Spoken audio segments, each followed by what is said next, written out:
This happened to me many years ago when I was about 16. In the sleepy suburb where I lived, a wave of break-ins had been making the rounds. The weird thing was, they happened in patterns. One neighborhood would get hit over and over, and then suddenly, the burglaries would stop for a while. One particular weekend, my family had decided to take a trip out of town, but I couldn't join them because of work. So, there I was, alone at home. I remember it was around midnight, and I was curled up in front of the TV, caught up in a James Bond flick. The movie was Live and Let Die, I still remember. The entire house was dark, with every single light turned off, to set the perfect movie night ambience. Suddenly, amidst the action scenes blaring from the screen, I heard a strange thud.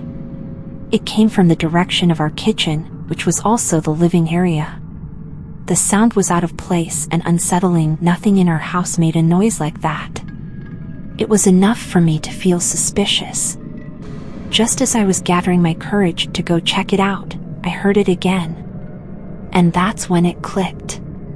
The noise was coming from our thick glass sliding door that led to the outdoor patio. With my heart pounding, I started moving through the house, turning on all the lights as I went. When I reached the light switch that controlled the patio light, I decided to light up the entire house. I flipped on every switch, including the one for the front door. Now, our front door had these glass panels next to it. With the lights on, I could see through them clearly. At first, there was no one in sight at the patio. But then, through the glass panels at the front door, I saw a figure dart past and disappear out of our yard.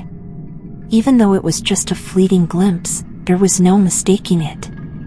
I had just seen a person sprinting away from our house. Later, it dawned on me what was probably happening. The person must have been trying to kick in the glass patio door to break into our house. From what I'd later hear, that's a common method burglars use to get in. I had initially thought they were hitting the glass with an object, but the thud would make more sense if it was a boot.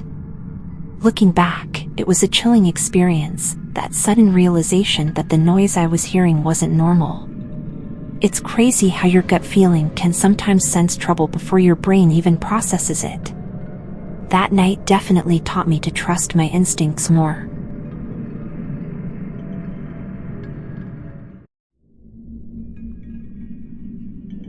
There was this one evening I'll never forget. My beloved dog, who we sadly lost this year, had this favorite spot. He loved to hang out on the stairs and stare out the window, just watching the world outside. It was his routine, his way to pass the time. That particular evening, my parents had gone out, leaving just me and him at home. While I was in my room, I suddenly heard this low growl from him. It was weird because he was usually the quiet, happy-go-lucky type. So, I went to check on him. As I got closer, he growled again. He seemed tense, his attention fixed on the window. His fur was standing on end and his body was rigid.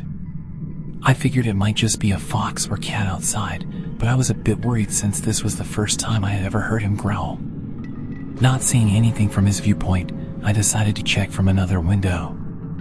But I still couldn't spot anything unusual outside.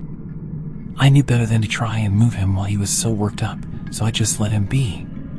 Eventually, he left his spot by the window and came over to the hallway outside my room. But he wouldn't step inside, no matter how much I called him. He just sat there, still looking tense. An hour passed, and a police helicopter started circling overhead. That wasn't really uncommon in our neighborhood, so I didn't think much of it. I just figured something had spooked my dog, and maybe he was still a bit shaken. The next afternoon, we got a knock at our door. It was the police. They told us about a horrible incident from the night before.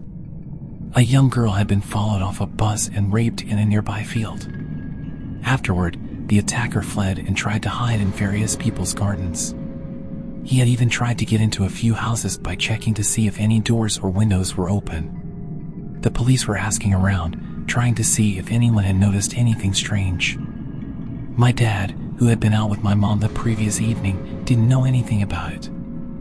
I wasn't home when the police stopped by either, and only found out about it later when my dad filled me in. The culprit was eventually caught and arrested. He had used a card to pay for the bus fare, which helped the police track him down. It wasn't his first time doing something like this. The news was all over the local media. Looking back, I can't help but think that maybe that guy was hiding in our garden and my dog had sensed something was off.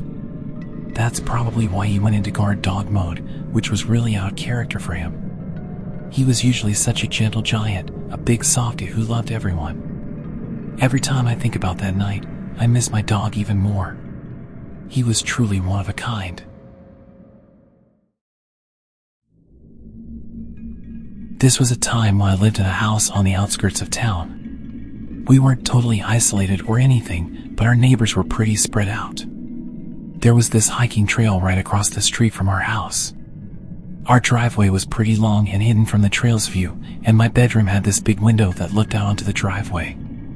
So, this one day, I was home alone. I was busy cleaning my room with We Are the Champions blaring on my TV. Naturally, I was singing along at the top of my lungs. Suddenly, as I glanced up, I saw this guy power walking up our driveway. It was like he was on a mission or something. Since there weren't any cars parked in the driveway, it was obvious I was the only one home. It was a hot day and the front door was wide open to let in some air. As soon as I saw the guy, I bolted for the front door, slammed it shut and locked it. Then I rushed back to my room and closed and locked my window too. This guy didn't take it well. I guess he was expecting an easy entrance. He was still coming towards the house, and his body language was starting to freak me out.